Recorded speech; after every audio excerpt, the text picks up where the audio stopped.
Hi guys, happy Thursday. Welcome back to our read aloud of Pax.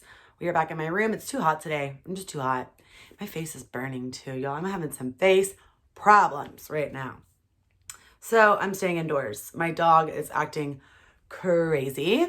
So we will just hope that he allows us to focus as we read. Jack loves when I do this to his hair. We call it the troll man. He's cute. All right, we are on chapter 20. We're back to Peter. We had a really sad chapter yesterday. Man, I actually cried. Did anyone else cry? Raise your hand. Do the hands up emoji in the comments if you cried like Masak did, because I cried. My hand is up. Hopefully this chapter is a little less sad. No tears today. Chapter 20, Peter's chapter. We left off where nothing really like huge happened in the last chapter with Peter. He's getting ready to do the marionette show for Vola. Okay? All right, chapter 20. Peter rubbed the chisel handle with oiled steel wool, trying to resist the urge to throw it across the barn. The morning had been good. He'd crutched over field and woods, through mud and gravel, up hills and down rock faces, over stone walls and under fences. Strong, tireless, and nearly as fast as if he'd had both boots on the ground. At noon, he'd told Vola he felt ready to go now, and he was. But she had ignored him as usual. She'd ordered him into the barn to rest and taken his crutches hostage. Foot up, polish some tools, get the hand feel of them. Kitty? I live in a zoo. Stop, Kitty, you're messing up the camera. I'm serious, get off the bed. Get off the bed. Oh, sorry. Okay. Get the hand feel of them. His gaze fell on the near-finished carving in front of him on the workbench. The fox was rough, but it looked alive, and it seemed to him a sign that he would find Pax unharmed. Although it felt dangerous to hope, he allowed himself to imagine the scene.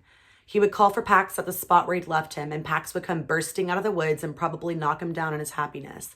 They would go home together. You're gonna polish that handle right off, boy. Peter jumped. I didn't hear you come in. You can't go drifting off when you're working with tools. Vola settled herself on the barrel beside him and picked up a rasp and an oily cloth. I was thinking about Pax. He put down the gleaming chisel and picked up his carving. He handed it over when Vola held out a palm. Looks like he wants to jump out of my hand. You're worried about him? Peter nodded.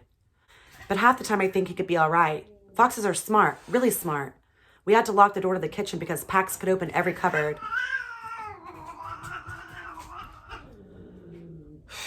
Animals! No! We had to lock the door to the kitchen because Pax could open every cupboard. Once he'd shoot through the wire to a fan we'd just put in my room. My father was really mad. But then when he was trying to fix it, he found out the fan had a short in the housing. It would have caught fire. I think Pax knew that somehow, that he was protecting me. So why wouldn't he be smart enough to learn to hunt? Don't you think he could survive? Okay, this is kind of like a reference back to earlier in the book, a few chapters ago. Do y'all remember when Pax was talking about that smell, that electrical smell, and how the fan that the dad put in the house and how he chewed at the cord? So now Peter's telling that same story. Don't you think he could survive? I do, Vola agreed. Peter took the carving back and looked into the fox's face. There's something else, he said. It's that I would know if he died. And then he told Vola what he'd never told anyone else, about the merging he felt sometimes with Pax, how sometimes he didn't just know what his fox was feeling, but actually felt it himself. He held his breath, hearing how crazy it sounded. Instead of laughing, Vola told him he was lucky. You've experienced two, but not two. That's on your board, two, but not two. I didn't know what it meant. It's a Buddhist concept, non-duality. It's about oneness, about how things that seem to be separate are really connected to one another. There are no separations. Vola picked up his fox again. This is not just a piece of wood. This is also the clouds that brought the rain, that watered the tree, and the birds that nested in it, and the squirrels that fed on its nuts. It is also the food my grandparents fed me that made me strong enough to cut the tree, and it's the steel and the axe I used. And it's how you know your fox, which allowed you to carve him yesterday. And it's the story you will tell your children when you give this to them. All these things are separate, but also one, inseparable. Do you see? Two, but not two. Inseparable. So A couple of nights ago, I was sure that Pax had eaten. I felt it. Last night, I saw the moon and I knew Pax was seeing it right then too. Do you think that if I feel Pax living, then he's alive? Yes. Peter's hopes swelled at her words. Vola never said anything she didn't mean. We tell the truth here. That's the rule. She told him that about 100 times. It was a valuable thing, he suddenly realized, to have someone you could count on for honesty. How many times in his life had he wanted only that? How many questions had he needed an honest answer for and gotten instead from his father dark silence?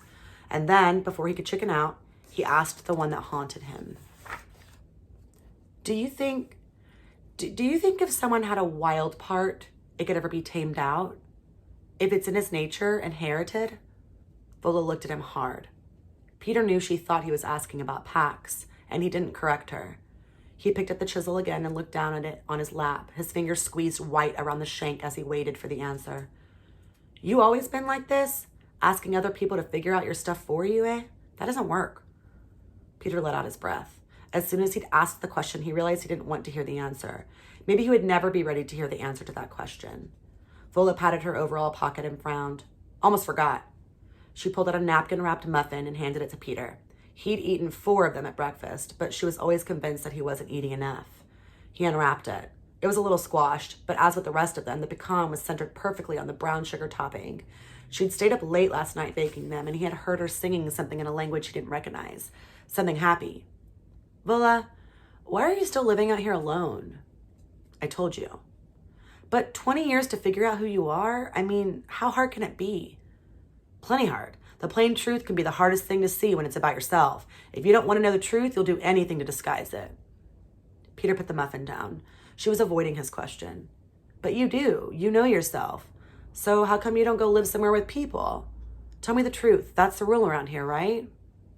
She looked out the barn window for a minute. Her shoulders slumped, and when she turned to him, she looked tired. Fair enough, Nobat Peter. Maybe it's because I do know myself. Maybe what I know is that I don't belong with people. Maybe I'm a grenade. What do you mean, a grenade? What would you call someone who can go from a girl eating peaches and watching fireflies to a woman who kills a man, eh? That girl would have cut off her arm before she'd have hurt a single one of those fireflies. But a few years later, she killed a perfect stranger. I'd call that person a weapon. I'm an unpredictable, deadly weapon. It's best I stay hidden here, where no one will ever be hurt by me, even by accident. She raised her fingers and popped them at him. Boom. But this time the gesture looked sad, not menacing. You don't hurt me, Peter answered. How do you know I won't? Because I know, he thumped his chest, in my core. Vola slapped her palms on the workbench and pushed herself off. Put those tools back in the right order, she muttered over her shoulder as she left. From the window, Peter watched her stamp down the path. It seemed she was moving differently, as if that heart pine leg of hers had grown even heavier. One by one, Peter slid the cleansed tools into their pockets and then rolled the canvas. He felt his old anxiety coiling at the base of his skull. Over a week, he'd been stuck here. He would have left already if he hadn't been for the third condition. He'd promised and he owed it to Vola, but when he'd asked her at breakfast about building the stage, she'd only shrugged. I'll get to it. And then the solution hit him, so ridiculously simple that he laughed out loud. Without his crutches, he was awkward and slow again, but he managed to hop outside to where Vola kept a brush pile. There, he chose 12 long, straight saplings, each the thickness of his arm. One by one, he flung them to the barn doorway, then followed and slid them inside. On the sawhorses, he stripped them of their branches, then set to work. And 2 hours later, he had a stage. It wasn't much to look at, the corners raggedly notched and lashed with twine, mismatched scrap boards nailed onto the frame for the walls and floor, but when he strung a length of burlap over the top, he smiled. Piece of cake, he said to Francois, who was wandered in and stopped to sniff the frame in obvious admiration. Piece of cake. I made the stage. It's in the barn. Vola looked up from the chicken she was plucking. She eyed the branch Peter was leaning on and then motioned to his crutches, propped against the kitchen counter. Peter reached for them, slid them under his arms, and felt the immediate comfort they brought. I can do that puppet show for you now. Come to the barn. I have work to do now, but all right, tonight. And then I can leave, Vola. I'm ready. Vola laid the chicken on the table and sighed. You're not ready. You sleep indoors, dry and warm. You have clean water and someone cooks your food for you. But all right, tomorrow I will test you. 10 miles. You hike 5 miles, show me you can make a camp on one leg, and hike 5 miles back, and then we'll talk. Peter watched her gather up the chicken feathers and tuck them into a pouch, and it struck him. Nothing would change after he left. Vola would save her feathers, would make her puppets all alone in the woods, more and more and more of them, and tell that soldier's story to no one. Wow. So, I liked that chapter. Again, I really like Vola. I really, really, really like Vola. I feel like she's so wise. And I actually expected her to argue with him when he said, like, I'm leaving. I built the stage. I want to do your show. And then I'm good. And I like her test. I think it's fair. She's right. Like, he's used to living indoors. He's used to being taken care of. And that's not going to happen when he leaves again. And he's also going to have, like, one leg that's not really working. So she's smart to stop him. We are on chapter 21 tomorrow. Again, we have, I think, 32 total chapters. So we have about 11 more chapters. That's it. And then I'm going to try and find some books that I can read to you, like that are shorter afterwards. I'm going to start combining short chapters because like tomorrow's chapter is 2 pages. So I'm going to combine together chapter 21 and 22. It might be in 2 separate parts, but I am going to put 21 and 22 together tomorrow. So that's going to be a double whammy. I love you guys. I hope you're doing well. It's nice outside today. Go play.